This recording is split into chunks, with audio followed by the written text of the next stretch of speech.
Ajnanatimirandasya Jnananjana Shalakaya Chakshunamanitan Jena Tasmai Shri Guruve Namaha Guruve Gaurachandraya Radhikaya Tadalaye Krishnaya Krishna Bhaktaya Tadabhaktaya Namo Namah Yam Pravajantam Anupeta Apeta Krityam Rapayano Viraha Katara Ajurava Putreti Tanmayataya Taravo Vinedus Tam Sarvabhutam Hridayam Munimana Tosmi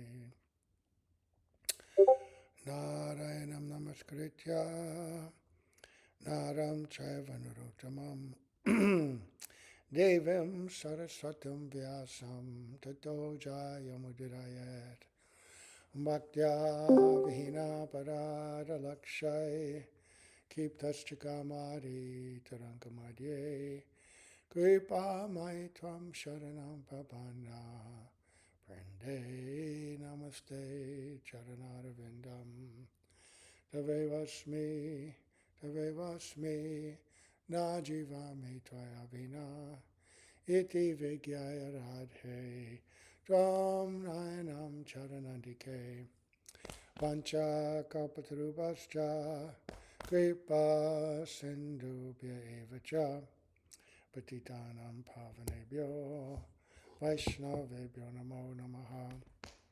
So, here we go, continuing with the beautiful Madhurya Kadambini by Srila Vishwanath Chakravarti Thakur.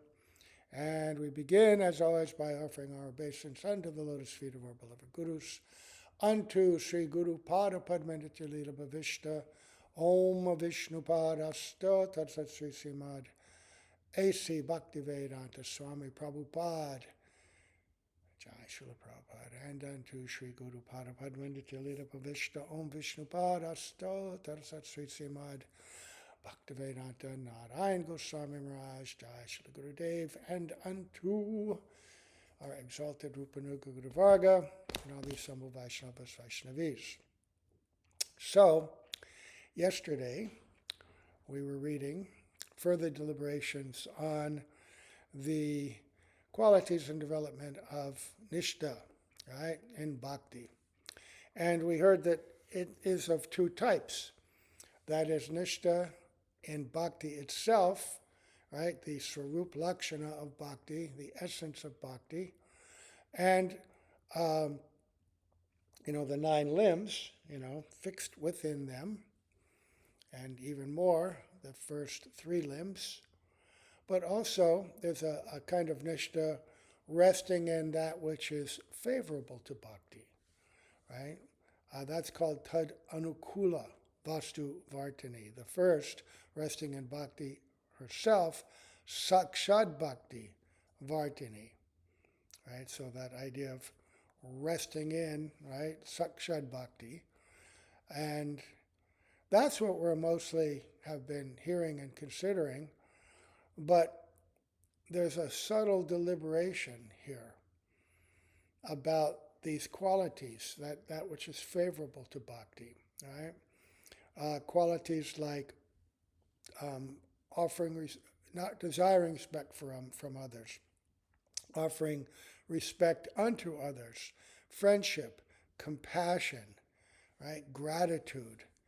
These are qualities of a personality, and generally, quite often, mostly, especially in Mahabhagavats, we see these qualities shiningly manifest, what we call these favorable qualities.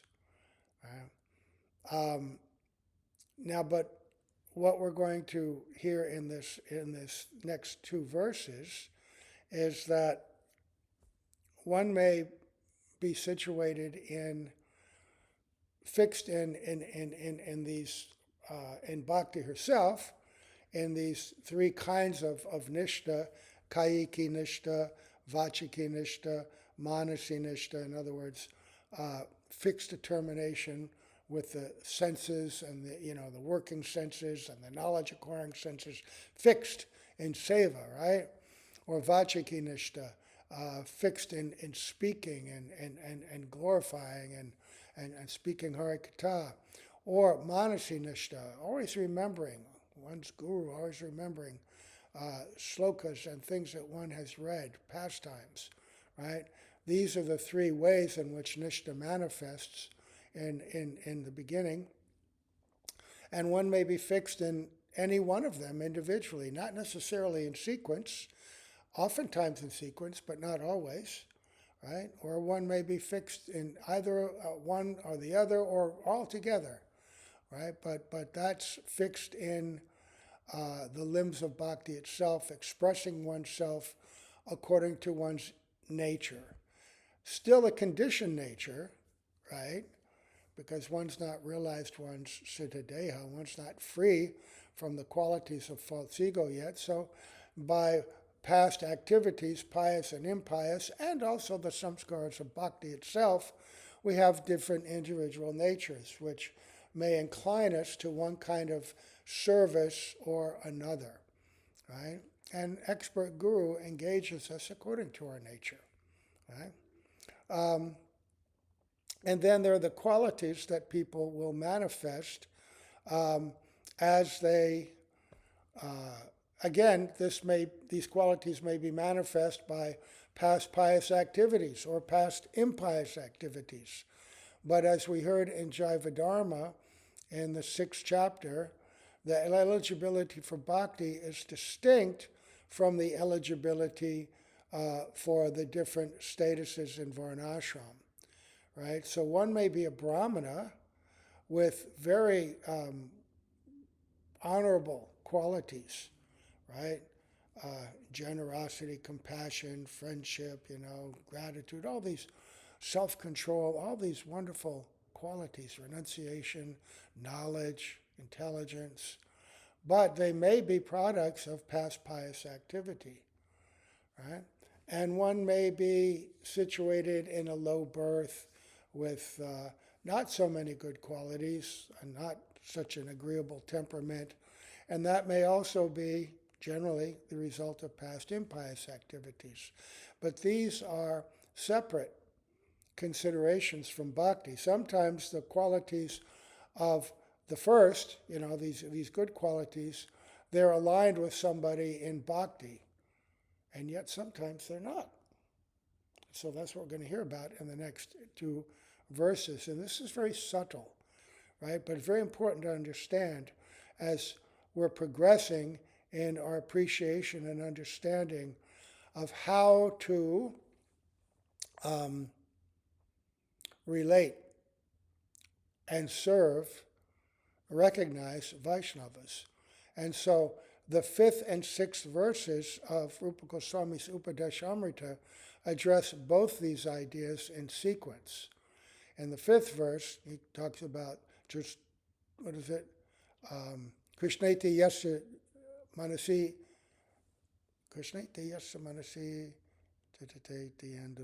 anyway, sorry again, that talking about the 3 stages, Kanishta, Madhyam, and Uttam, and how to recognize them. And then in the 6th verse, he says, yet, nevertheless, you have to be very careful that Drishtrai Svabhava Janitara Manasascha Dosha, that not to think that just because somebody doesn't have good material qualities, that they may not be a Vaishnava, that Vaishnavata is not running through them. Right? Don't confuse the two. So, here, we begin with 3b. That not desiring respect for oneself, offering all respects to others, does not necessarily indicate nishta. Okay? So, Srila Vishwanath Chakravarti Thakur says, sometimes we see that a self-controlled devotee lacks nishta in bhakti, but has nishta in such qualities as not desiring respect and always offering it. Inversely, we may also observe the devotee with an arrogant nature has nishta in bhakti, but not in such qualities. It appears to be a valid inference to many, not only to those with immature intelligence, but even to learned persons, that the presence of these favorable qualities signifies nistha and bhakti, and that their absence signifies a lack of nistha in bhakti. Right? So, right, generally, especially in new devotees, we see, because we don't recognize or understand the nature of bhakti, the true nature of bhakti, we're not, purified to detect transcendence, so we become enthralled and entranced by the secondary characteristics, which, independent of bhakti, may not indicate bhakti at all. But when somebody's very learned, oh, this person's very advanced. They're very charismatic and charming speaker. Oh, this person's very advanced. Oh, they may act very humbly, right? And speak in a very charming, apparently humble way. And there may even be some degree of humility, right? Until, of course, you awaken your real spiritual nature, real humility is not manifest. Material humility and spiritual humility are not of the same quality. But still, things in the mode of goodness reflect the qualities of Shuddha Sattva, transcendental, pure goodness. So we may take that, oh, this person's so humble. This person is so renounced. Oh, they sleep on the floor. They don't seem to have acquired so much. But there are subtle things that they may be attracted and addicted to, which are not easy to detect, like the subtle tasting of reputation, of pratishtha. It's easier to act humble when everybody's offering respect and offering you services. It's easier to appear to be renounced when you know that, oh, my disciples, my followers, my friends, they'll give me anything I want, anytime I want. So, you can be very humble, very renounced, very generous, right? Now, that's not to say that people that are like that are not devotees, but he's making the separation here, right? That it may or it may not be. So I'll just read this again. Sometimes we see that a self-controlled devotee lacks nistha and bhakti. This means a sadhak who's not yet reached nistha. He lacks nistha and bhakti, but he has nistha in such qualities as not desiring respect and always offering it. Inversely, we may also observe that a devotee with an arrogant nature has nistha in bhakti, but not in such qualities. It appears to be a valid inference to many, not only to those with immature intelligence, but even to learned persons, that the presence of these favorable qualities signifies nistha and bhakti, and that their absence signifies a lack of nistha and bhakti. I was talking about this with another devotee the other day, about some different devotees in Gaudiya Math that criticized Srila Prabhupada. And they criticized him because he pointed out defects in certain branches of Gaudiya Math in their lack of understanding or following the instruction of Srila Bhaktisiddhanta Saraswati Prabhupada, and the fact that they criticized him for his manner of preaching in the West, right? And he said, those on a lesser platform can't understand the activities of an empowered Vaishnava. And many of his godbrothers took offense at that. Oh, how dare he criticize us, right? And so they lacked faith in him. But Srila Prabhupada was saying that inability to recognize Uttam Vaishnava is an indication that one is not on that higher level. And yet, among many in that branch, they had that feeling in their heart, right? Oh, and they were not so inclined to him. And yet they may have been inclined to other Vaishnavas that may have even committed offense to their Guru Maharaj because of these secondary qualities. Like many people followed Ananta Vasudeva. Initially, in the succession of Srila Saraswati Prabhupada, the disciples of Prabhupada thought, all right, well, he's so learned, he was so close to Srila Prabhupada, he has all these external qualities, right? He had all of them, and he appeared to be very dedicated throughout the time of Srila Prabhupada to the mission of Srila Prabhupada, so they elected him as the Acharya. But then, without getting into the history, that's not something we want to, he deviated in many ways, right? And it caused a great disturbance and ultimately a split in the Gaudiya Math, right? And then afterwards, some devotees, nicely situated devotees, glorified Ananta Vasudeva out of a special kind of mood.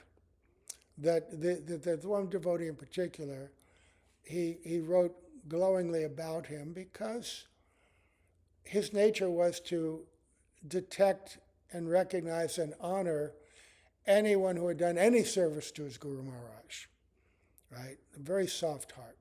And there's a special mood there, right? Which is, because of the nature of the devotee themselves, it's not our position to find fault with that quality, right?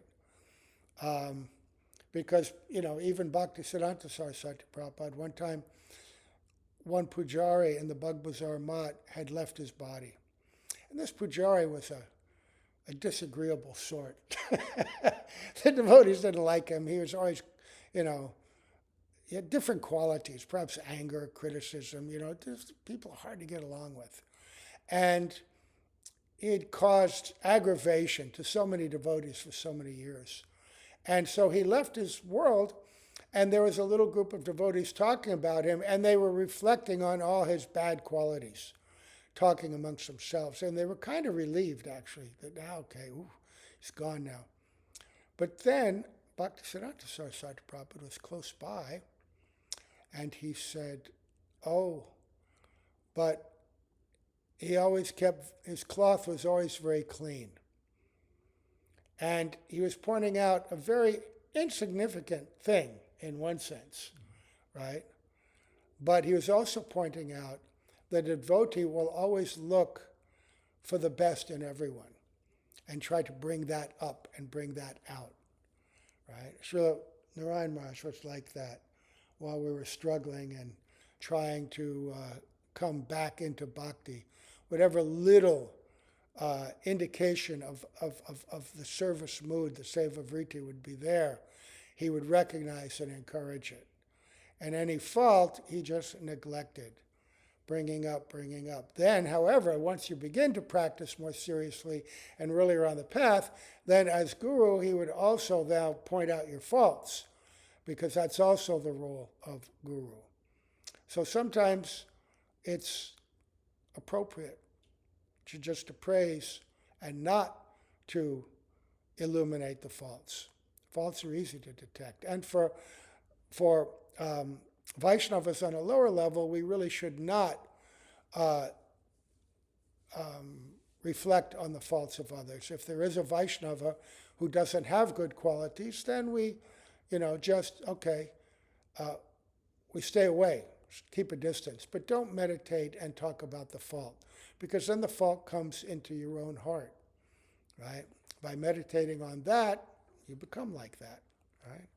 Anyway, a lot of this is discussed in this book called The Essence of All Advice, which is a series of lectures that Srila Narayan Maharaj gave on Srila Prabhupada's commentaries on the Nectar of Instruction, Upadeshamrita. And I think maybe, I have to think about it, but after we complete this fourth chapter, maybe to go into his deliberations and Srila Prabhupada's deliberations on those two verses from Upadeshamrita that I mentioned earlier, which is very relevant to this to help us distinguish between what is the Sarup Lakshana of Bhakti and what's the Tatastha Lakshana, right?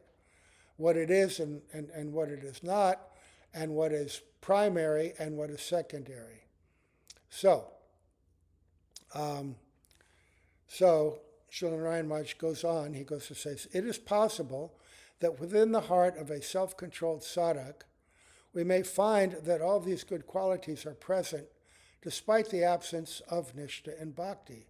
In other words, such qualities may be evident in some self-controlled devotees who are still at the stage of unsteady devotion, anishtha bhakti. So that's kanishta. Maybe advanced kanishta, but still kanishta. And conversely, we may find a sadhak with an exalted nature in whom nistha has already arisen, but who does not exhibit any of these qualities. It can happen, right? It's possible. This is Vishwanath Chakravarti Thakur helping us understand the subtlety of bhakti. Its separation, independence from material qualities. Therefore, there is no certainty that these auspicious qualities will awaken wherever nistha is manifest. The opinion that the presence of all these good qualities is an indication that nistha in bhakti has been awakened, and that the absence of them is an indication that it has not, may be adopted not only by those who are ignorant of Shastra, but even by those who are wise and conversant with Shastra. Right? So, very important. So then, Vishwanath Chakravarti Thakur then says, he talks about nistha in kirtan and so forth is actual nistha. So nistha in the real thing. So he says, and this is understandable, following up what he just said, given that Srimad Bhagavatam, that first canto, second chapter, 19th verse, that he had already analyzed, we talked about that a few days ago, states that only when Naishtaki Bhakti awakens within the devotee's heart, that he will no longer be hindered by passion and ignorance, or by lust, greed, and the like. Thus, situated in Shuddha Sattva, he will achieve true happiness. Right? That's the verse, Nasta Prayesva Bhadreshu Nityam Bhagavata Sevaya. Right? And then the one after that,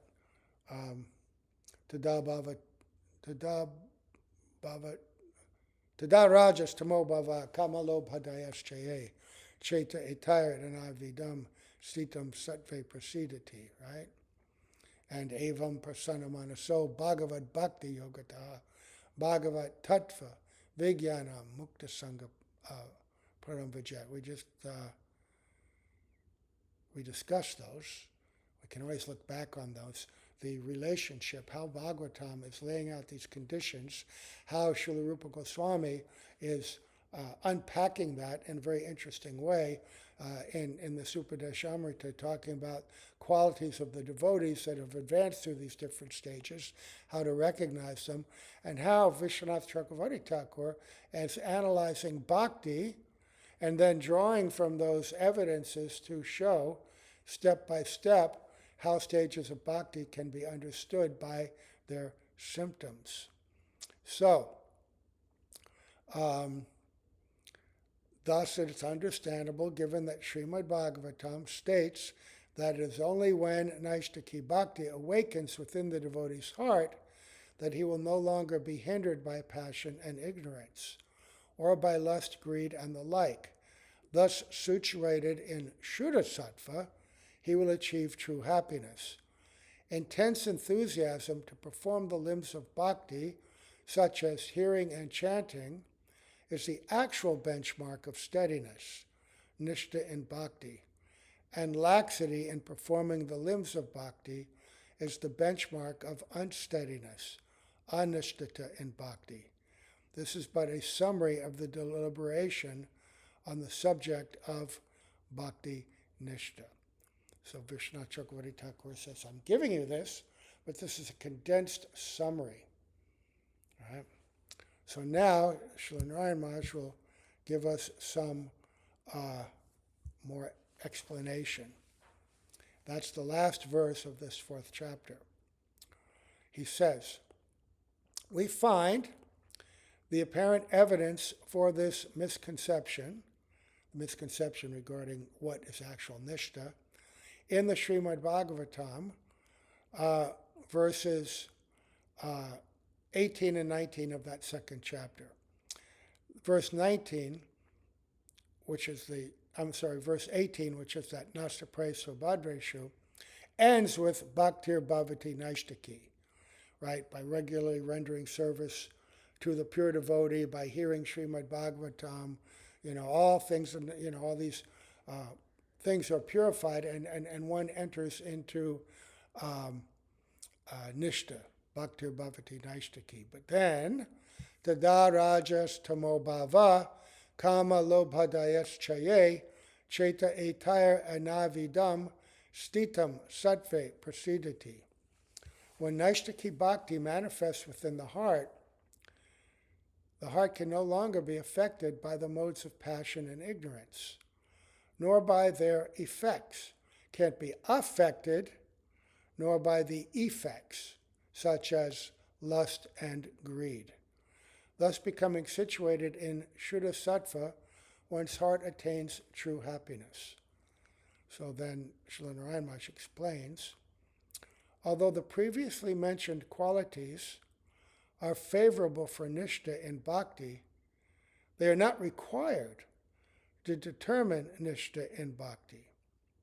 The intensity or apathy of one's shravan, kirtan, etc.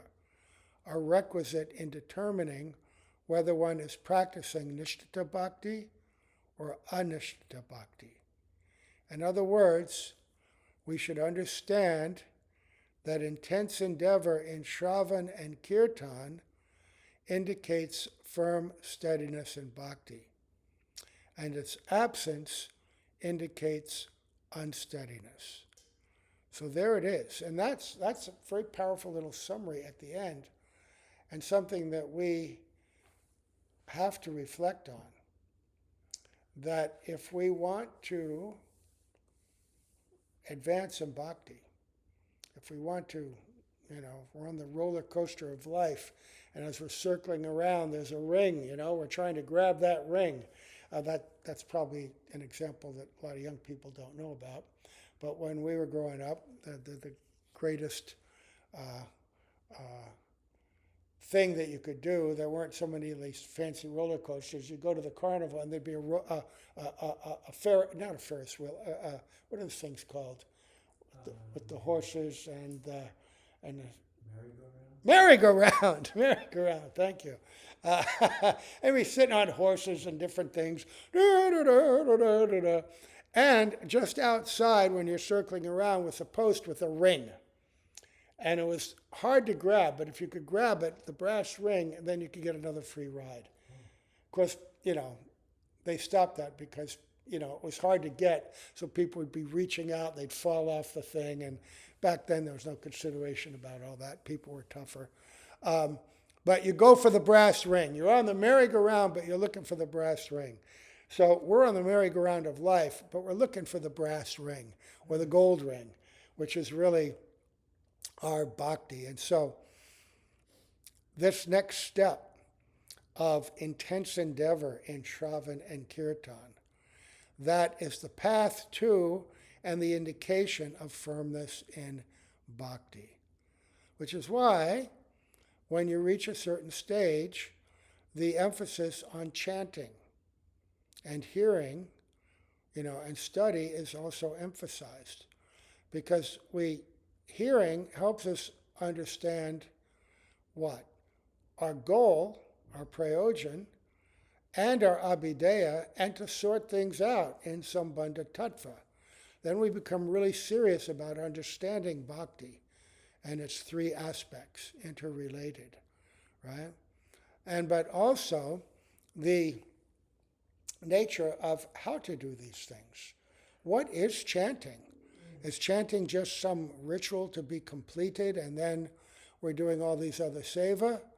It's true that in nistha to bhakti, one's enthusiasm may be manifested in any of these three ways. The symptom of madhyam is increasing understanding and realization of the nature of Krishna consciousness, right? Why did our Goswamis write all these books? On the one hand, even Srila Prabhupada would say, I've heard him lecture and say that ultimately, great learning in and of itself is not the goal. It can actually impede the goal. I heard him lecturing like this the other day, because then you become fixed in that, proud in that, and neglecting the real nature of bhakti itself. But that doesn't mean that we're not aspiring for knowledge, because, again, hearing Srila Prabhupada in 1966, he's lecturing about Sanatana Goswami. And he said, Sanatana Goswami was a very learned man in all things. He was so learned. He knew language, diplomacy, and scripture, right? Because he was very educated in Srimad Bhagavatam and everything from a high-class Brahmin family. But when he approached Mahaprabhu, he told him, but really, even though I'm so learned, I don't really know anything because I don't know who I am. And so his first thing was, Ke ami, who am I? Who am I really? And if I don't know who I am, how can I know what is my purpose? What is my goal? What should I do? What should I not do? Right? And with this humility, then he could approach Mahaprabhu properly. Right? So in this case, these qualities of humility are very important. Right? They're very important in the cultivation of bhakti. If you don't have humility, then you can't properly inquire. Tadvidi pranipatena paripashnena sevaya. Right? You have to inquire submissively and render service, right? And then upadakshanti te jnanam jnaninas tattvadarshina. That tattvadarshi person, he will give you transcendental knowledge. But transcendental knowledge is not like mundane knowledge in any way. Transcendental knowledge is imbued with moods of love, with moods of joy, and also the qualities of natural humility, gratitude, generosity, service to others. Right? So even there are two distinct natures. We have the mundane version of humility, the mundane version of not desiring respect, offering respects to others, but that's not the same as the pure one. One is based on realization, the other is based on something good developing from the mode of goodness, but not of the same level, right? Because oftentimes you'll see that people that make a show of these qualities in public, behind the scenes, they have a very different quality. You know, there are many in the world like politicians, they're the best example, and sometimes high-level religious teachers. They, in public and in meeting with others and in doing appearances and all like that, they seem to manifest all these qualities to such an extent. Oh, they're so nice. Oh, they're so generous. They're so kind. They're so caring. But then you read the statements or hear the statements of people that are with them and assist them behind closed doors, and you hear later on, oh my God, that person's a monster. That person's a witch. They're so, mean and arrogant and all that. The two different faces altogether, right? Two different faces. So real humility, it's always there, right? But humility means, humility in relation to the Lord, the Lord's devotees, the mission of the Lord. Srila Prabhupada was the most humble, and yet he could also be the most fierce and lion-like and critical where criticism was deserved. And those on a lesser level who couldn't understand that, they might find fault. So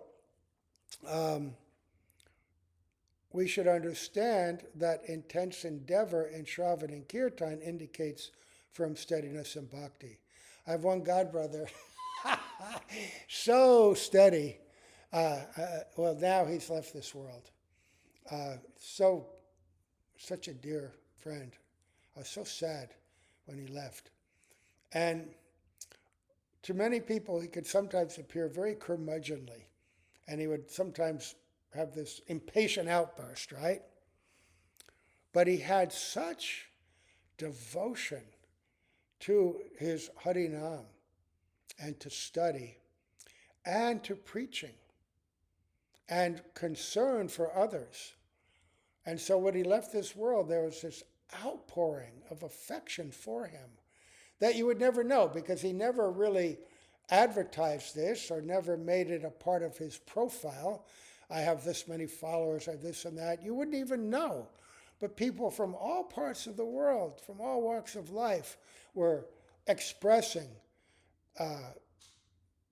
such sadness at his departure and such gratitude for his influence on their life, right?